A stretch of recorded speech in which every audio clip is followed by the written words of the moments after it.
प्यारे विद्यार्थियों नमस्कार। मैं सत्यम सिंह आपको बहुत बहुत स्वागत करता हूँ, अभिनंदन करता हूँ। आज मैं आपको यूजीसी नेट जेआरएफ योग से संबंधित पढ़ाने जा रहा हूँ। और भाई हठ योग के ग्रंथ उसमें आते हैं और उसमें काफ़ी इम्पोर्टेंट रोल इस टॉपिक का रहता है। तो आज हम पढ़ेंगे घेरंड संहिता के बारे में। घेरंड संहिता में क्या लिखा गया है, क्या उसका ग्रंथ का परिचय है, आज हम केवल परिचय जानेंगे। बाकी जो चैप्टर्स हैं उसके डिटेल्ड उसको हम अगले लेक्चर में जानने का प्रयास करेंगे। आइए अब हम बात कर लेते हैं घेरंड संहिता। इस ग्रंथ के बारे में परिचय अगर हम बात करें तो घेरंड संहिता जो है व्यवहारिक योग पर लिखा गया एक बहुत इंपॉर्टेंट ग्रंथ है। और इसके प्रणेता महर्षि घेरंड हैं, महर्षि घेरंड ऋषि, जिनको जो है जाना जाता है। और उन्होंने जो भी ये लिखा है उससे ये पता चलता है कि वो वैष्णव संत रहे, क्योंकि उनके मंत्रों में विष्णु की चर्चा की गई है भाई। उनके जो उन्होंने वर्णन किया है उसमें भगवान विष्णु के बारे में, जैसे जल में विष्णु, अग्नि में विष्णु, ध्वनि में विष्णु, एक दो स्थानों पर नारायण की भी चर्चा की गई है, जिससे ही हम अनुमान लगा सकते हैं कि वो वैष्णव सिद्धांत को अपनाने वाले थे, उसको धारण करने वाले थे, उसको अपनाने वाले थे। और साथ में हठ योग को भी उन्होंने दीक्षा ले ली थी, यानी वो वैष्णव संत रहे होंगे। और उसके बाद उन्होंने हठ योग की जो है दीक्षा उन्होंने ले ली थी। उन्होंने अपने ग्रंथ में हठ योग को स्वीकार किया है। और शरीर से लेके हठ योग में बेसिकली शारीरिक यानी षटकर्मों से शुरुआत हुई है। इसमें 7 चैप्टर, यानी इसको सप्तांग योग के नाम से जाना जाता है। सप्तांग योग के अंदर जो है शरीर की शुद्धि से शुरुआत होती है और अंतिम जो हमारा अंतिम जो पाद है यानी चैप्टर है वो समाधि पर जाकर रुकता है, यानी जो हमारा परम लक्ष्य भी है। उन्होंने ग्रंथों में हठ योग को स्वीकृत किया है। और उसके बाद शरीर की शुद्धि से शुरू करके वो आत्म तत्व यानी उस ब्रह्म तत्व को जानने का, जो हमारा आत्म तत्व है, जो परम ईश्वर है, परम सत्ता है, उसको जानकर अपने आप को समाधिष्ट कर देने का हमारा इसमें लक्ष्य बताया गया है। अभ्यासों को बहुत डिटेल्ड रूप में बताया गया है, ये हम बात कर लेते हैं। घेरंड संहिता की जो प्रतियां हैं उनमें ये अनुमान लगाया जाता है कि ये हमारा प्राचीन ग्रंथ रहा है। और उसमें महर्षि घेरंड का जन्म वगैरह का कोई डिस्कशन नहीं है, वो किस क्षेत्र में थे ऐसा भी कोई वर्णन नहीं है। लेकिन जो पहली प्रति छपी थी वो 1804 में छपी थी, ऐसा इसमें बताया गया है। 1804 जो ईयर है उसके अंतर्गत जो है इसको जो है वर्णित किया गया है। और कह सकते हैं कि हम इसमें क्षेत्र का कोई वर्णन नहीं आता, उनका जन्म कहाँ हुआ इसका कोई वर्णन नहीं आता। घेरंड संहिता में योग की जो शिक्षा दी गई है उससे उसे घटस्थ योग के नाम से हम जानते हैं। घटस्थ योग यानी घट यानी शरीर को घड़े के समान बताया गया है। और घटस्थ योग के नाम से इस शिक्षा को जाना जाता है। और कहीं आप जानते हैं कि ग्रंथों में कहीं पर अष्टांग योग का वर्णन है, कहीं पर जो है 6 अंगों का वर्णन किया गया है, षडंग योग, कहीं पर चतुरंग योग का वर्णन किया गया है। जैसे हठ रत्नावली जो है चतुरंग योग के नाम से जो है प्रचलित है। और गोरक्षनाथ जी द्वारा जो है गोरख संहिता जो है वो 6 अंगों से जो है वर्णन करती है, यानी उसके अंदर 6 चैप्टर्स हैं। तो उस जो योग का नाम है वो षडंग योग पड़ा। ऐसे ही महर्षि घेरंड ने जो योग की शिक्षा दी है अपनी ग्रंथ के माध्यम से और घेरंड संहिता के माध्यम से, तो उसको घटस्थ योग या सप्तांग योग के नाम से जाना जाता है। सप्तांग योग आप जानते हैं 7 अंगों से युक्त जो योग है उसको सप्तांग योग के नाम से जाना जाता है भाई। ये आगे बढ़ते हैं। घेरंड संहिता में बेसिकली आवश्यकता के अनुसार लोगों ने इसको प्रचलित किया, जैसे जैसे लोगों को लाभ मिला वैसे वैसे लोगों ने इसको प्रचलित किया था, ऐसा इसमें माना जाता है। एक समय में ये धारणा थी कि केवल साधु और त्यागी, योगी और सन्यासी जो लोग हैं वो ही योग कर सकते हैं, लेकिन ऐसा नहीं था। जैसे जैसे लोगों को लाभ मिला, जैसे जैसे सबको लाभ मिला, वैसे वैसे उन्होंने आत्मसात करना शुरू किया। जैसा कि आप जानते हैं पहले विद्यार्थियों कि जब कोई भी चीज़ प्रचलित तब होती है जब उसकी आवश्यकता महसूस होती है, जब उसको प्रयोग में लाया जाता है। ऐसे ही योग के प्रासंगिक युग में इसको लाना पड़ा और लोगों ने इसको प्रयोग किया और फिर धीरे धीरे ये प्रचलित होने लगा। योग के पहले 6 अंगों को स्पष्ट किया गया है और फिर गृहस्थी के आवश्यकता अनुसार योग को प्रतिष्ठित किया गया। जैसे जैसे लोगों को इसका लाभ मिला वैसे वैसे लोगों ने इसको जो है आत्मसात करके प्रचलित करना शुरू कर दिया। तो जैसे जैसे युग परिवर्तित होता गया तो जन मान्यताएं बढ़ने लगी, लोग इसको मानने लगे और इसको अपनाने लगे। और ऐसे ही ये प्रचलित हो गया। बाद में जो विचारक और मनीषी आए उन्होंने यम नियम को भी योग की परिभाषा में जोड़ दिया था भाई। योग की परिभाषा में पहले यम नियम को नहीं माना जाता था, परंतु जो विचारक आए उन्होंने यम नियम को महत्वता दी और फिर उन्होंने इसमें जोड़ दिया। महर्षि घेरंड में सबसे पहले शरीर की शुद्धि की चर्चा की गई है। जैसे कि पहला पाद इसका षटकर्म के नाम से जाना जाता है। इसमें बेसिकली 6 अंगों का वर्णन है। 6 अंग हैं नेति, धोती, वस्ति, नेति, धोती, वस्ति, वस्ति, नौली, कपालभाति और त्राटक, ये 6 अंग इसमें बताए गए हैं और ये काफ़ी इम्पॉर्टेंट हैं। और महर्षि घेरंड कहते हैं कि जब भी आप योग साधना प्रारंभ करो उससे पहले शरीर की शुद्धि कर लेनी चाहिए। देखिए हमारा अंतिम उद्देश्य समाधि बताया गया, अगर हमें उस तक पहुंचना है, यानी अगर हमें योगाभ्यास का पालन करना है तो सर्वप्रथम हमारे शरीर की शुद्धि होनी चाहिए, ऐसा इसमें बताया गया है। नेति यानी पहला अंग इसको माना गया है। और नेति के अंदर जो है नाक की सफाई, जो हमारा नासिका क्षेत्र है उसकी सफाई इसमें की जाती है और उसके लिए हम जल नेति और रबड़ नेति का प्रयोग करते हैं। रबड़ नेति यानी सूत्र नेति, उसमें इसका प्रयोग किया जाता है। वहीं धोती जो है पेट के ऊपरी भाग का और भोजन की नली की सफाई के लिए बहुत इंपॉर्टेंट मानी गई है। और जो भी धोती क्रिया है उसके अंदर इसको डिस्क्राइब किया गया है, मैं आगे डिस्कशन करूँगा। वहीं वस्ती धोती जो है आंतों की सफाई के लिए बहुत प्रचलित है। पहले इसको जो है नदी के अंदर किया जाता था और पुस्तक के अंदर भी यही वर्णन है।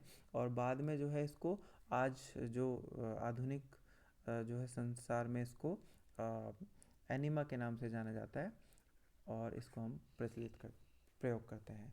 आंतों के लिए यानी लार्ज इंटेस्टाइन को साफ करने का सबसे जो ज़बरदस्त जो प्रयोग विधि थी वो थी वस्ती, और जिसमें सारे विकार दूर हो जाते थे हमारे, जैसे जो भी समस्याएं थी हमारी वो सब दूर हो जाती थी। फिर नौली आता है। नौली में पेट और गुर्दे इत्यादि की जितनी भी समस्याएं थी और जो हमारे पेट के ऑर्गन्स थे उनकी मालिश हो जाती थी। जब हम अपनी नौली यानी अपने पेट को एक साथ मिला करके घुमाने का प्रयास करते हैं तो वो नौली कहलाती है, जिसके अंदर हमारे पेट और पेट से संबंधित ऑर्गन्स का व्यायाम भी हो जाता है। वहीं कपालभाति प्राणायाम का एक प्रकार माना गया है और इसके अंतर्गत जो है हम इसको प्राणायाम के रूप में पढ़ते हैं। वहीं त्राटक जो क्रिया है वो बेसिकली एक जो है एकाग्रता को बढ़ाने की क्रिया इसमें बताई गई है, जिससे हम अपना जो है नेत्र जो ज्योति है उसको बढ़ा लेते हैं। हठ योग के 6 अंग माने गए हैं और शरीर की शुद्धि इन जो है पहला इन्होंने आयाम माना है। यानी महर्षि घेरंड कहते हैं कि अगर आपको योग के उसमें आगे बढ़ना है तो आपको सबसे पहले जो है शरीर की शुद्धि करनी होगी और उसके बाद ही आसनों की चर्चा की गई है। महर्षि घेरंड ने मुख्यतः आसन जो है 32 आसनों की चर्चा किया भाई, और ऐसे आसनों की चर्चा किया है जिसमें दृढ़ता और स्थिति प्राप्त हो सके हमारे शरीर को। और जब हमारी बॉडी के अंदर हम योगा आसन लगाते हैं तो हमारे शरीर को दृढ़ता प्राप्त होती है और फिर हमारी स्थिरता हमें प्राप्त होने लगती है उसके पश्चात। और स्थिर और दृढ़ आसनों के द्वारा हमारे शरीर पर हमारा नियंत्रण हो जाता है और ऐसी स्थिति को प्राप्त करने में हमारी शारीरिक क्रियाएं ढंग से हमारे सामने जो है प्रकट हो जाती हैं। यानी हमारी सारी शारीरिक क्रियाएं जो है योग अभ्यास के बाद पूर्णतः नियंत्रण में आ जाती हैं। तीसरा आयाम उन्होंने मुद्रा को बताया है भाई। तीसरा जो इसमें वर्णन किया गया है वो मुद्राओं का वर्णन है। और मुद्राएं शरीर को और प्राण को और मन को संचालन करने का काम करती हैं। मुद्राएं बेसिकली स्थिरता प्राप्त करती हैं हमें। मुद्रा मतलब एक अवस्था होती है जिसको अगर हम लगा लेते हैं तो हमारे प्राण और मन का संचालन और कंट्रोल उस पर होने लगता है, यानी बेसिकली स्थिरता हमें प्राप्त हो जाती है। मुद्राओं के अभ्यास के प्रभाव अगर हम बात करें तो प्राण ऊर्जा तो शरीर से बाहर नहीं जाती और शरीर में जो ऊर्जा उत्पन्न होती है उसे सुरक्षित करने में मदद करती है। और यानी शरीर के अंदर जो ऊर्जा संचालित होती है उसे सुरक्षित रखने में मदद करती है। महर्षि घेरंड प्राण और शरीर के बीच रोकने का माध्यम इसको बताया गया है। यानी प्राण और शरीर के बीच में अगर हम जो है रोकना चाहते हैं उसको तो मुद्राओं का प्रयोग हमें करना चाहिए। मुद्राओं के बाद चौथे आयाम के रूप में उन्होंने प्रत्याहार का वर्णन किया है भाई। तीसरा जो वर्णन था वो मुद्रा का था और चौथा जो वर्णन किया गया वो प्रत्याहार का किया है कि जब शरीर और मन स्थिर हो जाते हैं तो प्राणों का व्यय नहीं होता और वह अनियंत्रित रहते हैं। यानी हमारी इंद्रियों पे जो हमारा नियंत्रण जब होने लगता है तो फिर उसे ही हम प्रत्याहार कहते हैं। यानी हमारी जो भी ज्ञान इंद्रियां हैं, कर्म इंद्रियां हैं, उनको जब हम कंट्रोल करने लगते हैं और बाह्य जगत से लेके अंतर जगत में उसको स्थिर कर लेते हैं, तो ऐसी प्रक्रिया का नाम जो है प्रत्याहार माना गया है। और ऐसा करने से हमारा मन स्थिर भी हो जाता है और प्राणों का हमारा जो है व्यय नहीं होता और वो हमारे अनियंत्रित नहीं रहते। और जब हमारे प्राणों पे हमारा कंट्रोल आ जाता है तो हम जो है स्थिर हो जाते हैं, नियंत्रित हो जाते हैं। प्रत्याहार का अभ्यास शरीर के विकारों को समाप्त कर देता है, ऐसा इसमें माना गया है। और चौथा है, जब हमारे विकार दूर हो जाते हैं तो मन स्वाभाविक रूप से अंतर्मुखी होने लगता है। यानी बहिर्मुखी लोग जो है वो इधर उधर भटकने की बात करते हैं, उनका मन बार बार इधर उधर भटकने लगता है। और लेकिन जैसे जैसे आप अपने इंद्रियों पर नियंत्रण करने लगते हैं वैसे वैसे आपका जो है अंतर्मुखी आप होते चले जाते हैं, आप अपने अंदर स्थिर होते चले जाते हैं।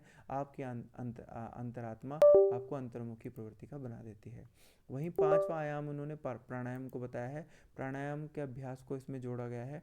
प्राणायाम के अभ्यास से श्वास और मन जो होता है उन दोनों का संयम का मार्ग तैयार हो जाता है। यानी प्राणायाम करने से बॉडी के अंदर लघुता आती है, हल्कापन आता है। और जब हम प्राणायाम करते हैं तो बॉडी के अंदर बिल्कुल लाइटनेस फील होती है। और हमारी जो प्राण आयाम, प्राण यानी अपने प्राणों की, और आयाम मतलब कंट्रोल करना, यानी अपने प्राणों की क्रिया को, गति को नियंत्रित करने की जो क्रिया होती है उसे प्राणायाम कहते हैं। और इससे हमारा श्वास और मन दोनों संयम के मार्ग पर आ जाते हैं। यानी हमारा जो बेस है वो तैयार हो जाता है और हम ध्यान लगाने की मूल स्थिति में आने लगते हैं। और ध्यान अगर हमें लगाना है तो हमें उसके लिए प्राणायाम को करना चाहिए। और प्राणायाम हमारे जो हमारी बॉडी है उसके अंदर जो है ऑक्सीजन का प्रवास करता है। ऑक्सीजन की पूर्णतः मात्रा हमारे शरीर में पहुंच पाती है, जिसके कारण बॉडी हल्की हो जाती है और ब्लड का सर्कुलेशन सब अच्छा हो जाता है। और इसको जो है ध्यान का मूल बताया है। यदि आपको ध्यान लगाना है तो प्राणायाम को करना चाहिए। प्राणायाम के महत्व पर भी काफ़ी बल दिया गया है, जैसे शरीर, मन और प्राण का संबंध इसमें जो है एक हो जाता है और आत्मा की एकाग्रता हमें प्राप्त हो जाती है, ऐसा इसमें बताया गया है भाई। महर्षि गैरंड इन सभी क्रियाओं को जीवन की धारा के साथ जोड़ते हैं और सबको व्यवहारिक, मैंने आपको पहले बताया था कि ये ग्रंथ जो है बेसिकली व्यवहारिक ग्रंथ इसको माना गया है। और अगर हम इसका नियमित अभ्यास करने लगते हैं, पूरे महर्षि गैरंड के जो जो सप्तांग योग है, यदि हम उसका पालन करते हैं पूर्णतः, तो हमारी सिद्धि प्राप्त आराम से हो जाती है। नियमित अभ्यास यानी बिल्कुल जो है इसमें 100% हमें देना होगा, तभी हमें सिद्धि की प्राप्ति हो सकती है। अब हम आगे बढ़ते हैं। प्रत्याहार के बाद स्वाभाविक रूप से हमारा जो प्रत्याहार यानी हमारी इंद्रियों का, जब हम अंतर्मुखी हो जाते हैं, हमारा अपनी इंद्रियों पर नियंत्रण आ जाता है, तो ऑफ कोर्स हमारे जो सूक्ष्म स्तर का अनुभव है वो हमें प्राप्त होने लगता है। यानी हम जो सूक्ष्म जगत है उसकी अनुभूति हमें होने लगती है, हम बाह्य जगत से अंतर्मुखी होने लगते हैं और हमारा जो है सूक्ष्म, हमारी जो आत्म तत्व है उसमें हमारा ध्यान केंद्रित होने लगता है और उस परम सत्ता को हम जानने का प्रयास करने लगते हैं। तो उसको जो है हम जागृत भी कर लेते हैं, जो हमारा प्राण है उसको हम जागृत कर लेते हैं। और मंत्र के प्रयोग को जोड़कर प्राणायाम के अभ्यास को और शक्तिशाली बना दिया गया है। यानी उन्होंने ऐसा बताया है महर्षि गिरण ने कि प्राणायाम यदि करेंगे तो आप मंत्रों के साथ करेंगे, और ऐसा करने से हमारे जो श्वास हैं वो स्पंदन का प्रभाव हमारा उसमें होता है। जब हम मंत्र जपते हैं तो हमारा स्पंदन होता है, स्पंदन होता है तो क्षमताओं का विस्तार होता है और प्राण क्षेत्र में शक्ति उत्पन्न होती है और वो जागृत हो जाता है प्राण, ऐसा इसमें बताया गया है। जिस पर हमारा नियंत्रण रहता है और शक्ति अनियंत्रित नहीं रहती।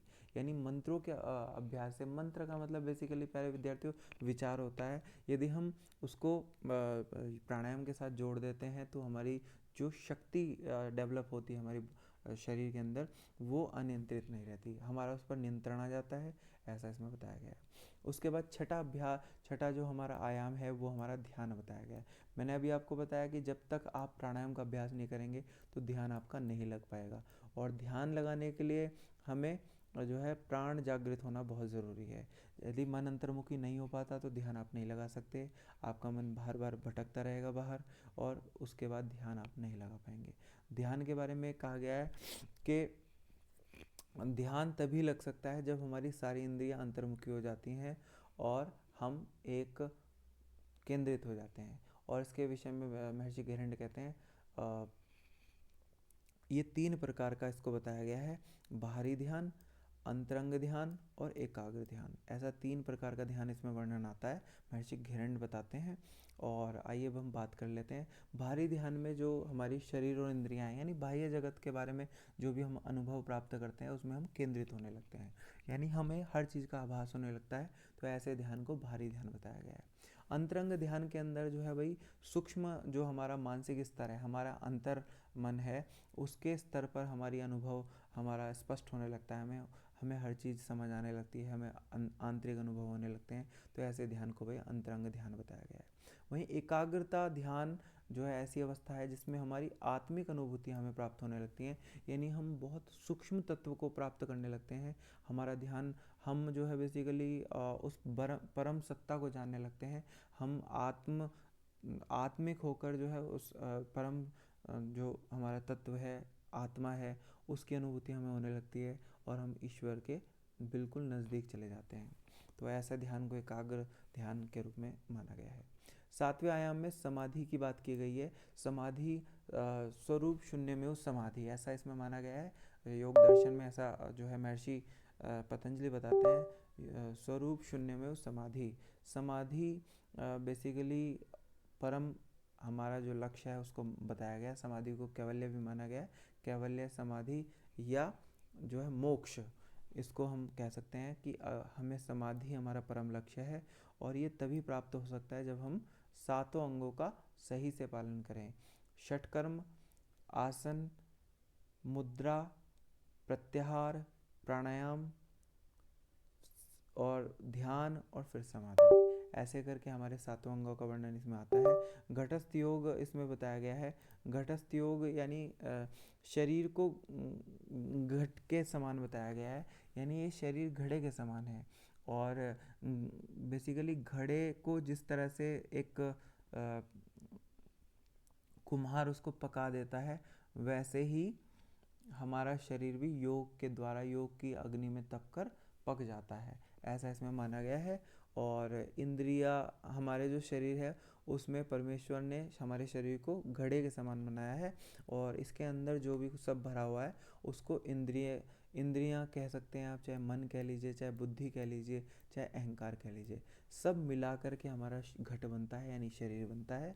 और बेसिकली अंत में जो है आत्मज्ञान प्राप्त करने के लिए योग की शुरुआत शरीर से बताई गई है, ऐसा इसमें माना गया है। और शरीर के माध्यम से ही हम अपने मानसिक और भावनात्मक स्तरों को नियंत्रित कर सकते हैं।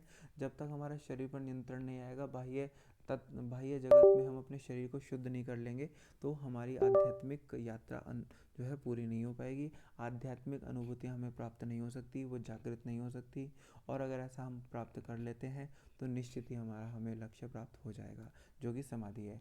हम आध्यात्मिक हो जाएंगे, हमारी आध्यात्मिक अनुभूति हमें प्राप्त हो जाएंगी, ऐसा इसमें बताया गया है। सो मैंने आपको प्यारे साथियों क्या क्या बताया, 7, इसमें 7 जो पहला अंग जो बताया मैंने आपको, षटकर्म बताया। षटकर्म करने से शरीर की शुद्धि हो जाती है, और ये हमारी बॉडी को बिल्कुल पवित्र कर देता है। दूसरा हमें बताया आसन। आसन करने से हमारी बॉडी में दृढ़ता आती है, दृढ़ता हमारे शरीर में आ जाती है। और तीसरा अंग हमने बताया मुद्रा। मुद्रा बेसिकली हमें स्थिरता प्रदान करती है, स्थिरता। और मुद्रा मुद्रा बेसिकली स्थिर हमें कर देती है, जिससे हम ध्यान की ओर केंद्रित होने लगते हैं।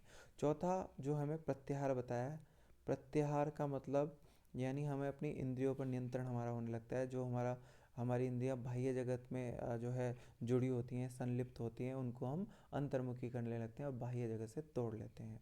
सो प्रत्याहार करने से हमारी इंद्रियां अंतर्मुखी हो जाती हैं। वहीं 5वां जो हमारा पार्ट है वो प्राणायाम बताया। प्राणायाम करने से शरीर में लाघवम यानी लघुता आती है। लाघवम इसका परिणाम बताया। लाघवम यानी शरीर की लघुता हमें प्राप्त होती है, हल्कापन हमारे शरीर में आ जाता है, और हम जो है ध्यान के लिए तैयार हो जाते हैं। छठा अंग जो हमारा बताया वो ध्यान बताया भाई। और ध्यान हमारे 3 प्रकार के बताए, मैंने आपको बताया था अभी। और बेसिकली एक बाह्य जगत का ध्यान है, एक अंतर जगत का ध्यान है, और एकाग्र ध्यान है एक। सो इस तरह से 3 ध्यानों का वर्णन मैंने आपको बताया। और जो 7वां अंग हमारा है वो समाधि है भाई। समाधि परम जो है लक्ष्य बताया गया है।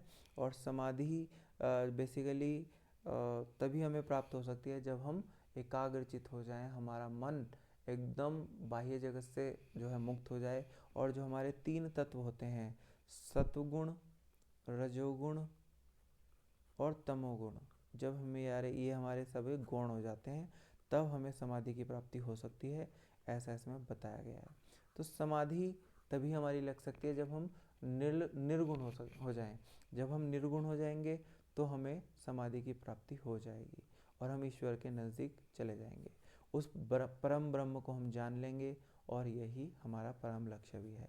सो प्यारे मित्र, प्यारे विद्यार्थियों, होप करता हूँ कि आपको ये लेक्चर पसंद आया होगा, और अगर आपको कोई भी क्वेरी हो तो आप हमें कमेंट भी कर सकते हैं। होप करता हूँ कि आपको ये लेक्चर बहुत पसंद आया होगा, और मिलते हैं किसी अच्छी सी वीडियो में। तब तक के लिए अपने ध्यान रखिएगा। नमस्कार, जय हिंद।